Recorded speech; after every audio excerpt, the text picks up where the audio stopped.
The Neil Haley Show, and the Lion Share podcast with our host, Ed Lyon. Ed, what's going on? And I know you have another very amazing guest for us today. I'm looking forward to the conversation. Great to see you, Neil. J'Neanne, welcome to the podcast. Thank you. We're recording this towards the end of November, and that means for those of us in the tax planning business, it's busy season.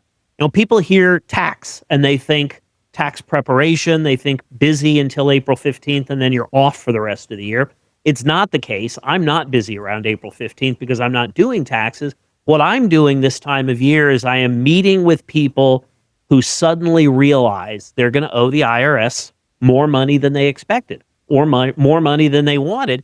And they come to people like J'Neanne and me because they want strategies for paying less. So we know I'm an attorney by training. I consider myself a tax planner.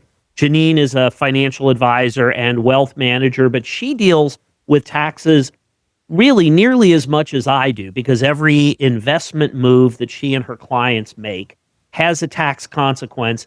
And J'Neanne's on the show today because we had a conversation yesterday about a mutual client, and J'Neanne was talking about not just the tactical moves that clients make with their money, but the mental choices that they make and the tax puzzle. So J'Neanne, if you want to tell us a little bit about yourself, we will dive on in. We'll start by talking about some of the tax challenges we face. But what I really want to dig into today is how people make decisions about money, including how people make decisions about taxes.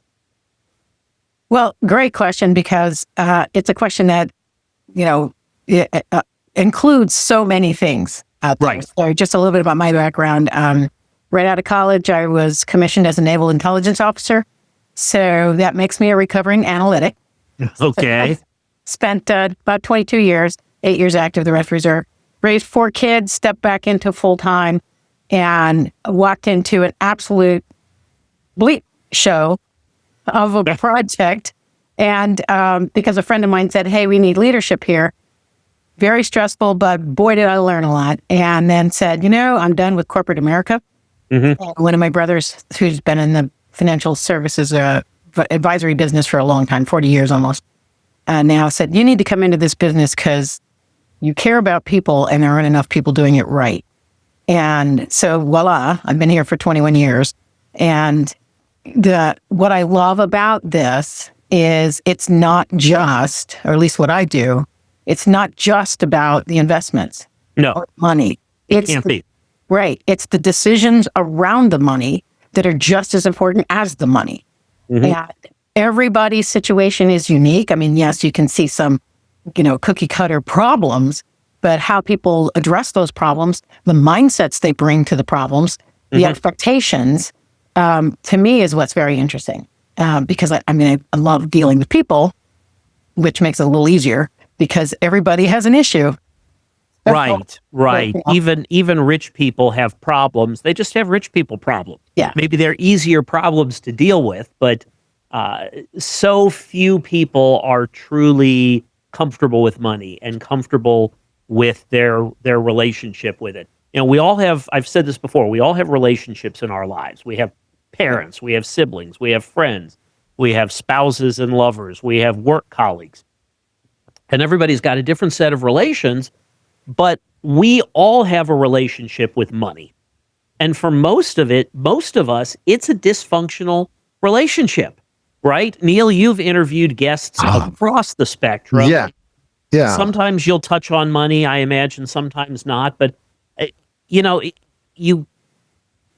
it would surprise you how many rich people are whiny messes about money. No. And yes, and there are. And it just depends who they are.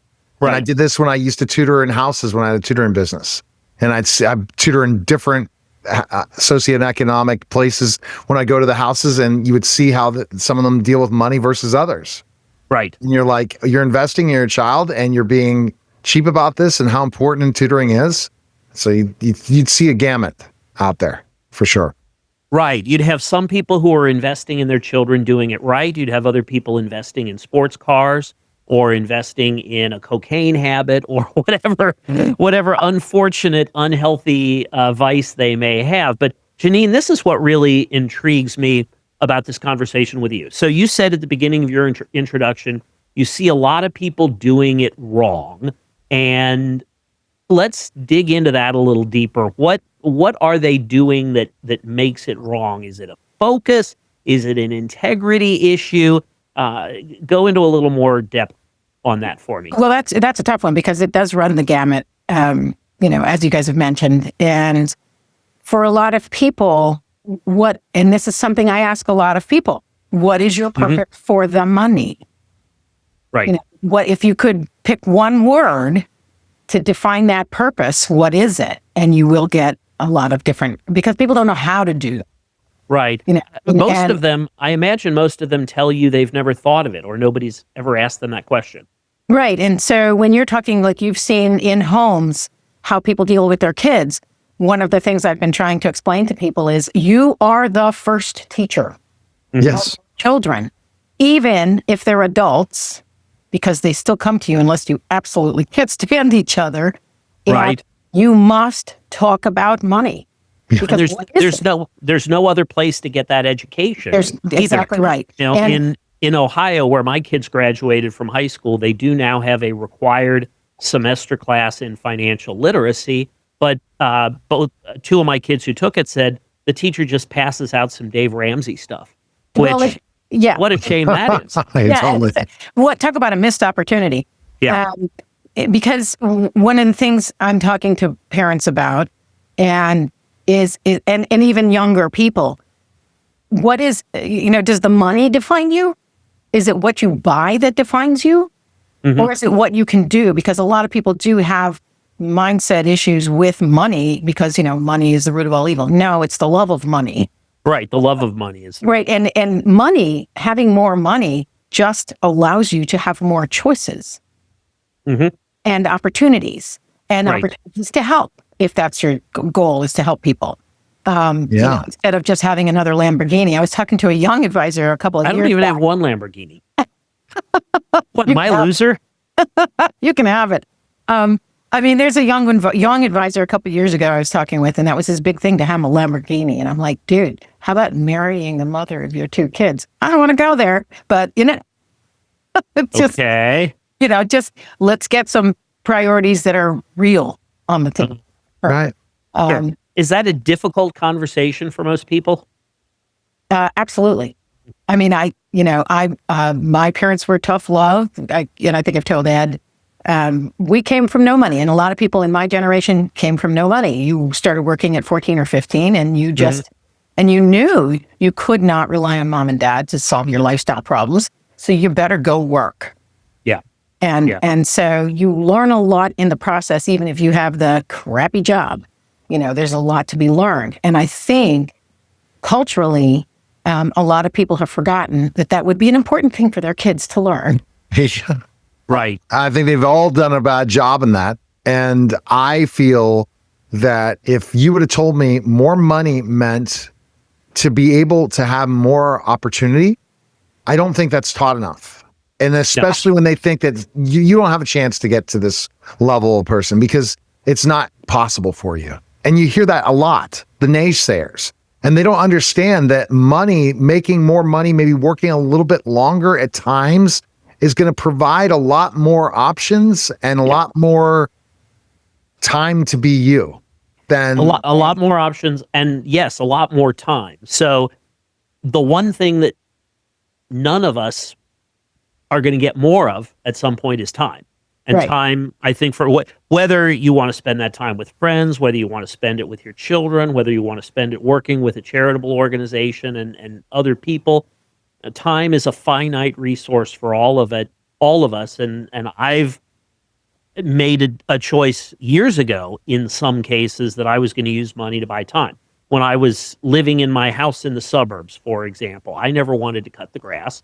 And I could spend a couple of hours with a client and make enough money to pay for an entire season of lawn care. So I was in the end working a couple hours more, but it was to save myself even more time. And I don't think enough people look at the trade-off between time and money. Somebody who drives 20 minutes extra to save a couple bucks on something is probably really undervaluing their time. Well, and Ed, to that point, it's really interesting that you should say that, because yes, when you figure that out, that you can trade, time for money, etc. There's something else that's been lost in our culture in many aspects. It's that doing the menial job actually has meaning, and it can propel you, or it can help you understand the people you hire, and in building a business. Like if you were going to go buy, and I was talking to a young guy not too long ago, he goes, if I had to do this over again, I'd buy an HVAC company. And I'm like, do you know anything about HVAC? Right. There'd be a learning curve. Yeah. We and that brings up another point, because this young advisor, maybe he has some clients who own HVAC companies, or he's seen the way private equity is hoovering up HVAC companies when they get the opportunity. You saw what I did there. Yeah. The way private equity is hoovering up HVAC companies. You look at somebody and you think, gosh, I wish I was there. Yeah. And you don't see what the person went through to get there. It's the old saying, don't tell me about the pregnancy, just show me the baby. Because nobody wants to hear how you got there. Nobody wants to hear the sacrifices. And that's gotten worse in recent years, because if you pick up this thing that we're all addicted to and you scroll through Instagram, you've got people who are creating these really elaborate facades. I assume now that when I see somebody in a Maserati or a Lamborghini on Instagram, that the car is rented for a day. It's not actually that influencer's car. And when I see a young woman sitting in the seat of a private jet, no, I don't assume that she's there with an older man. I assume that she's entrepreneurial, but she's probably positioning herself, and maybe she's riding on somebody else's jet, or she's rented the jet for a photo shoot. In fact, I've heard, and I'm trying to dig back through my memory, there's someplace, I think it's in either Los Angeles or Miami, where you can rent the interior of a jet for photo shoots, so that you can show off how fancy you are. And people are making it a sport and making it a business to show off more money than they have. Well, and what does that do to the younger generation? Where's the emphasis? Yeah, it warps their values. So when you were growing up with your siblings and didn't have money and went to work at 15, you learned that the way to solve your problem is to go to work, not scroll Instagram and think, I'm going to grow up to be an influencer, or I'm going to grow up to be a lottery winner. Right. That you understand that maybe the slower but the more secure way to get to financial success is through work and through planning and through diligence. Well, and the other part is perseverance, because what's the story of, and I apologize, can't think of his name, but the guy who Kentucky Fried Chicken. Colonel Sanders. Colonel Sanders. Harlan Sanders. Yes, thanks. So, I mean, how long did it take him to get that moving? And he was 66 at the time. Right. And I was having another conversation earlier that I go, you can't, in fact, with a young guy who's kind of who's a friend of my daughter's, and he's like, oh my gosh, what do you think? And I go, well, right now things are really tight, but let me tell you, America's the land of second, third, fourth, and fifth chances, because you can start over. You can move in the right direction. It's going to take some work. It's going to take perseverance, and you're going to have to be headstrong about it. As opposed to, I had someone tell me years ago, who was from France, and she said, if you don't pass your baccalaureate, there's no second chance you don't go to college. Right. Wow. Okay. And so your choices are limited. That makes sense, considering how we celebrate the French for their entrepreneurial spirit. Which I thought was interesting, because I thought, oh my gosh, this is America. You can do anything. Right. The tracking in education, where in other countries, they're tracking you and they decide what your job's going to be. Yeah. Yeah. Based on early in life, they choose. Versus you can come up from the broke and then 5 years later be a multi-millionaire or billionaire. So there's an opportunity for everybody. Right. And if it takes long, you can keep trying. So if you don't pass your baccalaureate in France, they're going to put you on the the whatever track for people Right. who didn't get into college. But if you're an entrepreneur in America, and if you don't succeed in your 20s, you can keep trying in your 30s, your 40s, your 50s. Colonel Sanders at 66. And a lot of people in their 20s might say, well, that's no way to live, working and not get rich until you're 66. Well, I'm 61, and I can tell you I would really, I don't care what's in the rear view mirror. If I knew I was going to have Colonel Sanders' success at 66, I would say I'm going to take good care of myself so I can enjoy it for as many years as possible afterward. Well, and yeah, and that's, getting people to, because some of the younger people will say, by younger, I mean millennials, I want to retire by 45 or I want to retire by 50. And even everybody who says that, my next question is, and then what? Right. And then what are you going to do? And what are you going to do? Because you may live 30, 40 years. And I mean, I had a client. Or more. Exactly. I had two brothers. The dad passed away. They didn't know he had a lot of money, because family was dysfunctional, and they inherited this money. Well, there's 10 years difference between the two kids. So kids, the one is in his 40s, and I meet with him, and then I go meet with the younger brother, and I go back to the older brother, and I go, "What happened in your family between you and him?" And turns out, married, normal, stable family for the older one. Then divorce happens when the younger one's 8, and mom starts drinking and doing drugs. Okay. So younger one, he's 32, 33, sitting in front of a game. He's gaming and, spending it a little bit and living with mom. And I'm like, dude, you're 32. You're going to do this for the next 50 years? Right. It's time to move out. Yeah. So there is that. Nobody's told them it's time to adult. Well, no, and they don't want to adult, and we're the role models if they don't see us adulting. So your 32-year-old client clearly never saw adulting or didn't see enough of dad adulting to create that money. Well, and so again, like what you've seen with very wealthy is you're role modeling dysfunctional behavior for your kids. Yeah. So it just perpetuates itself unless somebody steps in and says, okay, that's not how this works. Yeah. And, and it's the tough love thing. So, I mean, I have a lot of clients that say, oh, we love the fact that you're a tough love advisor, because I just... No, that makes a whole lot of sense. They need to hear some things sometimes that they don't want to hear.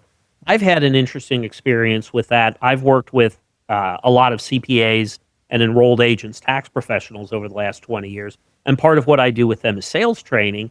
A lot of them have a visceral dislike of selling. They think that selling is a bad thing. And when you're 8 years old, if dad comes home with a new car and says, boy, the salesman was so pushy, you're going to internalize that. Right. And 30 years later, you open up a CPA practice and it's time to go out and start getting clients. If you own a small business, you are a salesperson. By default, you must be. One of my favorite business gurus, Scott Galloway, says there are 3 requirements for being an entrepreneur, and one of them is you love selling. But if you've heard from a young age, oh, salespeople are pushy, and don't tell the used car salesman what your budget is and play these games, and you internalize that the process of selling is somehow tainted or bad or evil, it's gonna kneecap your ability to grow a business when you're older. Right. Yeah. It's really tough. My dad was a small business owner after he left the Air Force, and great. He called himself an artiste, and we used to laugh. And I'm like, Dad, okay, there's business. And he goes, you don't understand my business. I go, Dad, business is business. It's numbers. It's clients. It's, you got to get out there. And he would do that, but he was always better at being a technologist at what he did than being at the business.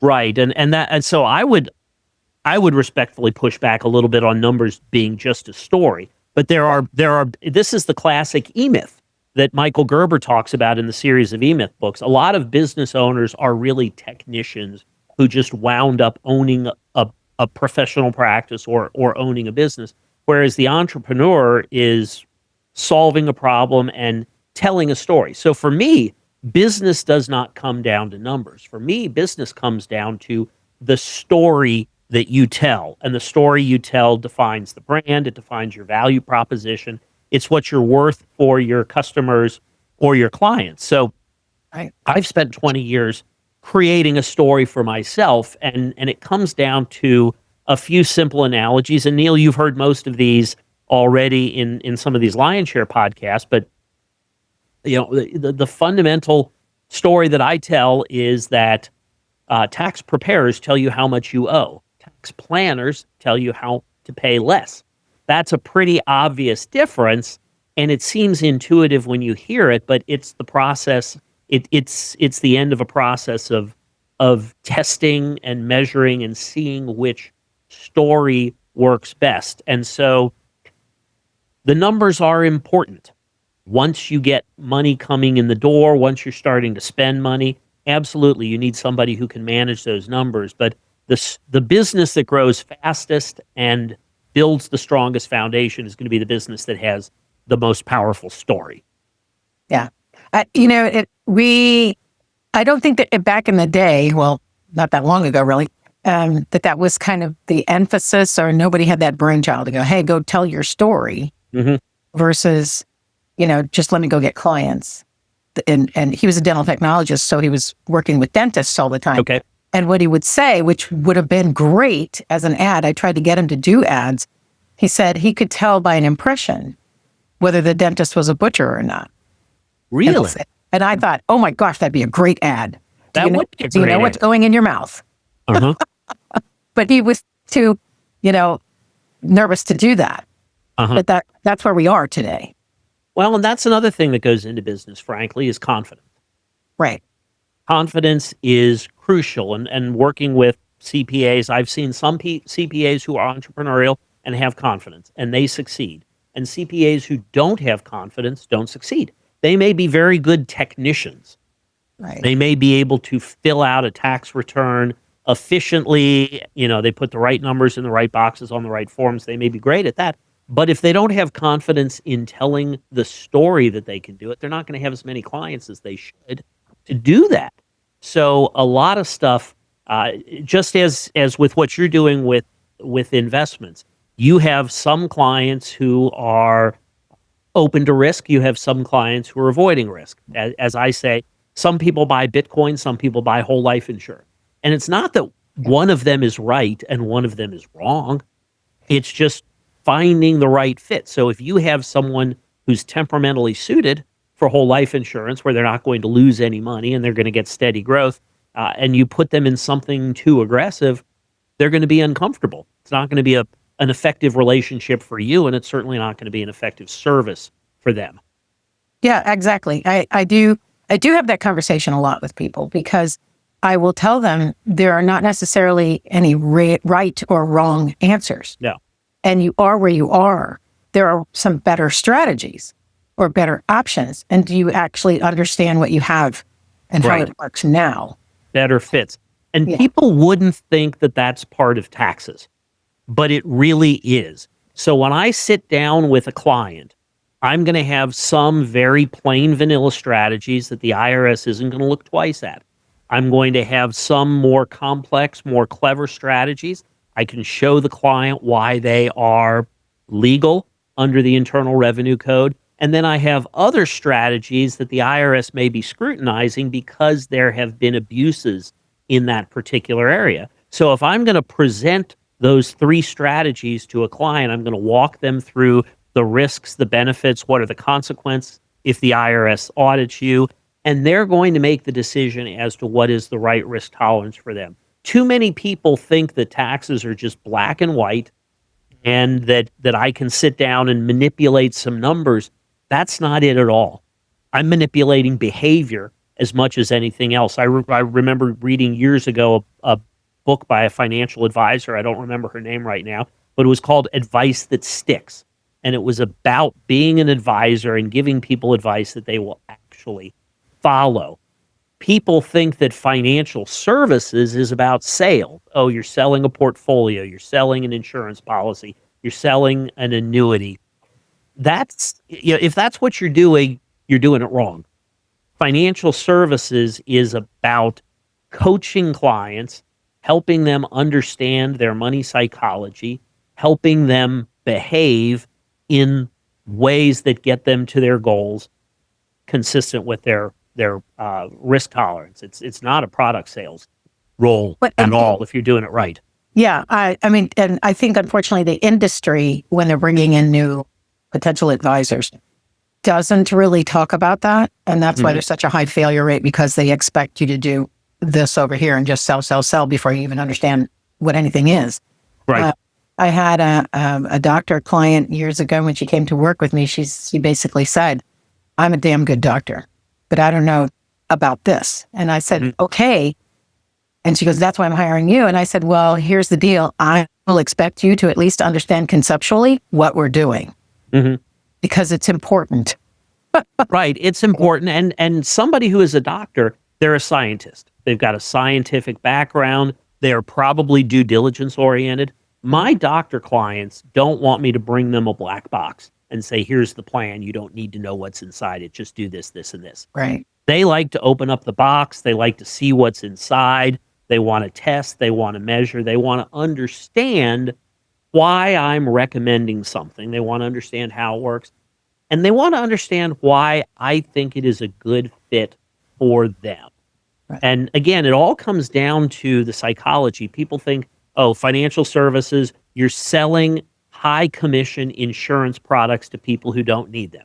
No, that's not what you're doing. Or you're managing investment portfolios for people and they don't need to know what's happening under the hood as the investments go up and down. For me, is Ed just bringing a bunch of tax-motivated products? Is Ed bringing just a bunch of different business strategies? No, I'm sitting down and interviewing the clients. I'm getting a sense of what they want to be when they grow up.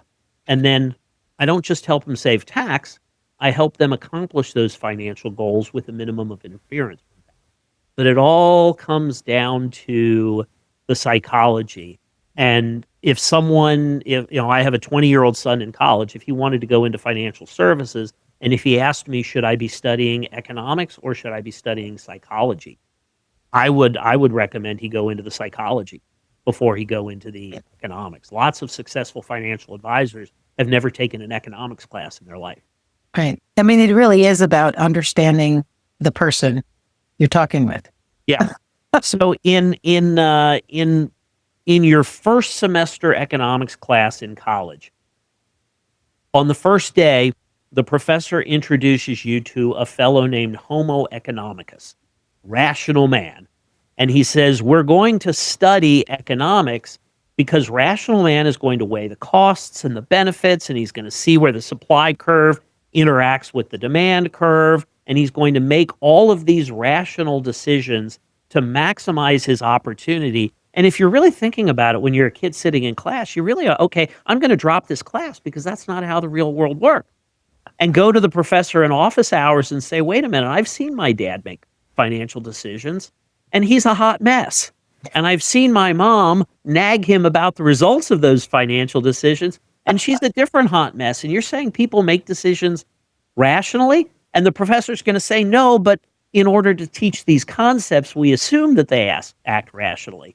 That's just nonsense. It's just not how people think. First of all, for starters, and J'Neanne, you're probably just as familiar with this as anybody, forget about rational man. It should be rational woman, because studies show that women are better investors over time. They don't get their ego tied up in it, and they invest less emotionally. So they are more likely to make rational financial decisions than men. Yeah, for the most part, I think that's true because they're less aggressive, or they're less interested in being aggressive without a reason. But it's funny you brought that up, just because one of the reasons I came into the business was I was looking for a holistic advisor. And I mean, at the time we were working with a broker, and I remember sitting in his office, nice guy, I coached his kids, nice guy, and he's talking to my husband the entire time. Oh, okay. And then he's talking about economics up here in the market. And I'm like, what the hell does that have to do with me? Right. And okay, I know I'm pretty smart, but you're mentioning all this economics Mm-hmm. and the market stuff. And what does that have to do? How does it affect us? Right. Mhm. You know, what are you recommending? There was no recommendation. And so, I sit on that for a couple of years, and I'm like, then talking to my brother, and I said, I'm going to go be what I could find, Okay. which is a holistic advisor that deals with people in where they are, from where they are. Right. And then you're trying to help them get to where they want to go. But I have to say, I really don't like this. Oh, let me help you achieve your dreams and goals. Because honestly, most people have no clue where they Right. want to go. Yeah. And they don't know what retirement is because they've never been there. Yeah. Right. So what are the things you like? What would you be willing to get involved in? What, activities are going to Yeah. keep you lively? Mm-hmm. You Right. What's going to why? keep you going? Because everybody knows the most dangerous year in a man's life is the year he retires. Yep. That was my dad. Yeah. Interesting. Because it's what they love, and then at one point they can't keep doing it. Maybe. Depends on what you're doing. It depends on what you're doing and how happy you are with it. I know people who work in a corporate office and they go up the cubicle chain. They start in the cubicle with the fabric walls, and then they get a promotion, and now they're in a cubicle with the plywood walls. And then finally they're in the cubicle that's actually surrounded by glass. And they're corporate drones. They can't wait to retire at age 55 because working for the man is a grind. Right. Versus the clients I work with who own their own business, the entrepreneurs, for them, they may not be an artiste, but business is where they're expressing their creativity. They love what they do. They don't want to stop doing it. Maybe they'll do less of it. Maybe they'll work 3 days a week instead of 5. Maybe they'll work 2 weeks out of the month instead of 4, and they'll spend a month on holiday skiing in Colorado or at the beach in the Caribbean somewhere. But they like what they do, so they're in no hurry to Yeah. retire. And for most of them, retirement is working because they want to, not because they have to. They may make less income, but they're not just looking for a complete exit. But so few people have really thought about what their financial future looks like. They're so stuck in the grind of just staying in place, putting aside a few bucks for that future. Exactly. Yeah. Yeah.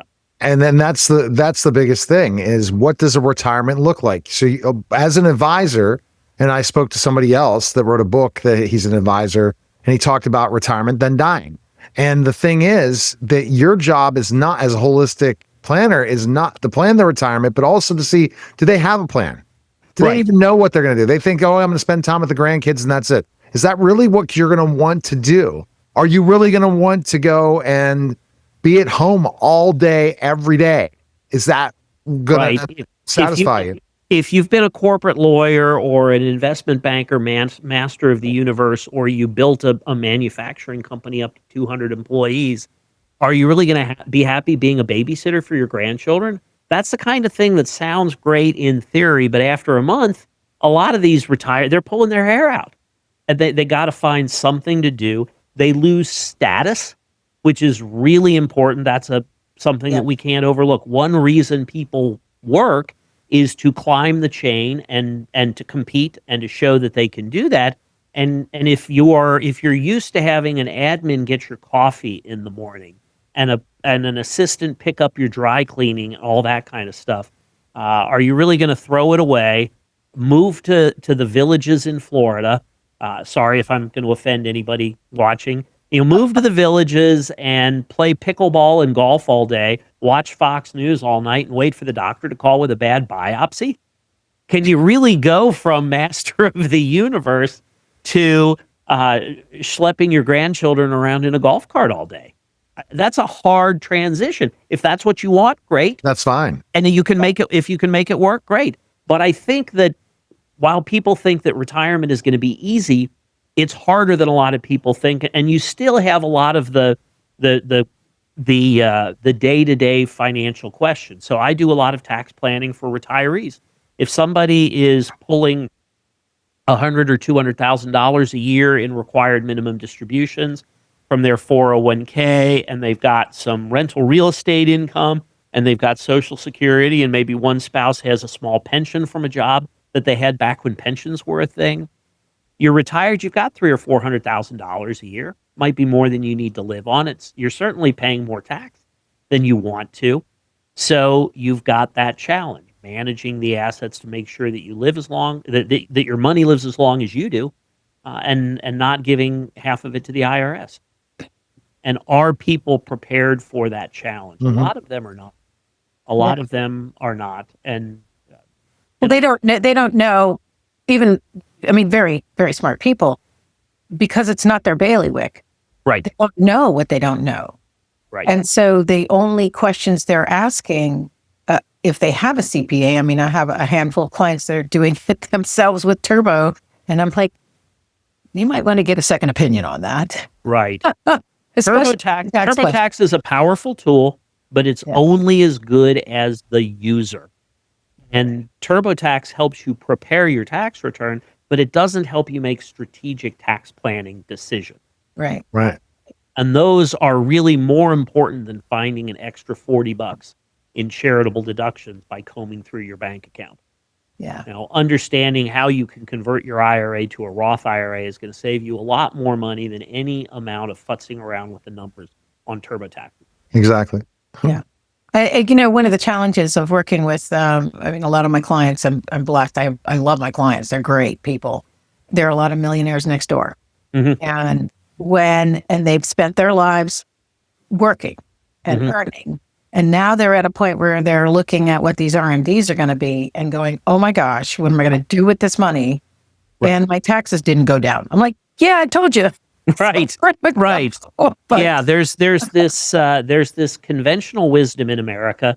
Stuff as much money into your 401k as you possibly can. Enjoy the tax deduction now, and we'll deal with the taxes down the road. When you're in a lower tax bracket, you're making less money, you're in a lower tax bracket, so you'll pay less. Well, you get to retirement, and for a lot of my clients, their RMDs alone, their required minimum distributions, are putting them right back at the same income they were when they were working. They're paying the same tax bill. They're really not saving anything. The 401k razzle-dazzle didn't save them anything because they're paying the same tax rate. They're just paying it on a larger distribution than when the money went in. And that's an everyday challenge. I have some variation of this conversation with a client or an advisor nearly every day. Well, the conventional wisdom for a lot of people just is wrong. Well, and they don't. I mean, I try to use a lot of humor, as you can probably tell. I do ask people. I go, how much do you still like your kids? Do they like you? Because if you're planning to leave, and I have had clients say, well, I paid for tuition, and that if they'll get whatever they get. And I said, and I'm thinking things are going to change really fast when grandkids come along. So let's just plan for that. But they haven't really thought out the fact that they're going to have these very large RMDs. That, even if they've started taking distributions prior to that, they've got good size accounts. Right. So it's like, okay, how much do you want to leave the Uncle Sam guy? Yeah. Yeah. And the RMDs grow every year. The account grows faster than they're taking the money out, and the percentage that they have to take out every year in the form of RMDs gets bigger. So somebody who's looking at a $400,000 RMD in their first year of retirement could be looking at $800,000 or $1 million down the road. And yeah, how much do you like your kids? There's a wonderful line. I think it was Charlie Munger, Warren Buffett's business partner. And somebody said, should you leave all your money to your kids? Will it spoil them? And Munger said, yes, it will spoil them, but you have to do it. Otherwise they'll hate you. Caught between a rock and a hard place. Do I want to spoil my kids? My answer, of course, is going to be to live long enough that my kids will be retired before I die. So they'll hopefully have built up some good habits. Yeah, that's a big key. I won't be leaving them millions in their 20s where they can blow it. Right. It is a challenge. And again, it's a very individual thing. And when you're working with couples, that's very entertaining sometimes, especially, with Zoom, you've got, when they show up on Zoom, I've got one on this side of the camera Right. thing and the other one on this side. I'm like, okay, what are you guys arguing about now? Right. So let's get back on the same page and so we can move forward. But And it all comes down to the psychology. And so this has been a great episode of the Lion's Share podcast. We haven't talked taxes, really. We haven't talked about a specific tax strategy. You haven't learned on how you can do a Roth IRA conversion at a lower tax rate. It's all about the mindset, and a solid, informed, thoughtful mindset is going to be far more valuable to my clients and J'Neanne, your clients, than any collection of tax hacks. Yeah. All right. Well, thank you for joining us this afternoon. Great conversation. I'm going to want to have you back to continue the conversation. And Neil, thanks as always for hosting and producing. Yeah, it was a fun conversation, but it's really an interesting one. I can imagine those conversations with couples about, we haven't saved any money. This is what we're getting. When they're used to living a lifestyle like that, that's why you need to have a great financial planner, get things going, ask questions, and find the right person. Yep. So Yeah, J'Neanne, why don't you tell us where people can find you? At Theus, like the US, wealthadvisors.com. The USwealthadvisors.com. There's a little poetry to that. I like that. A little play on the name. Yep. All right. Appreciate it. And definitely follow Ed Lyon on all social media and like and subscribe to the podcast. Follow it and write an Apple podcast review, because ultimately at the end of the day, that's how people are going to find out. And Ed has always some good Easter eggs in every episode. You just have to listen carefully. He throws them out all the time. I'm watching too much Stranger Things, but I appreciate it, guys. Thanks again. That was a special simulcast, the Neil Haley Show on the Lion's Share podcast, guys. Take care.